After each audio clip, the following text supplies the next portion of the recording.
വൈകിട്ടൊരു 5-5:30 ആയപ്പോഴേക്കും നല്ല കാറ്റും അതുപോലെ ആകാശമൊക്കെ ഇരുണ്ടു മൂടി വന്നു. പക്ഷേ ഈ സമയത്ത് മഴ പെയ്യില്ല എന്ന് തന്നെയാണ് വിചാരിച്ചത്. പക്ഷേ ഒരു 5:30 കൂടി അതിശക്തമായ മഴയായിരുന്നു പെയ്തത്. അങ്ങനെ ഈ വർഷത്തെ ആദ്യത്തെ മഴയും കിട്ടിയിരിക്കുകയാണ്.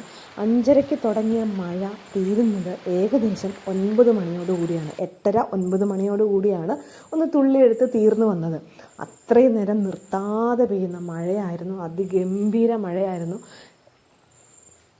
ഇതിപ്പം ഇടുക്കി ജില്ലയിലെ തൊടുപുഴയിലാണ് അതിശക്തമായ ഈ ഒരു മഴ പെയ്തത്. വേറെ നാശനഷ്ടങ്ങളോ അങ്ങനെയൊന്നും ഉണ്ടായിരുന്നില്ല. പക്ഷേ നല്ല കാറ്റും മഴയും ഇടികുടുക്കവും ഒക്കെ ആയിട്ട് മഴ പെയ്തു തുടങ്ങിയപ്പോഴേ പുതുമണ്ണിൻ്റെ മണമൊക്കെ വന്നിട്ട് ഭയങ്കര നൊസ്റ്റാൾജിക് ഫീലായിരുന്നു.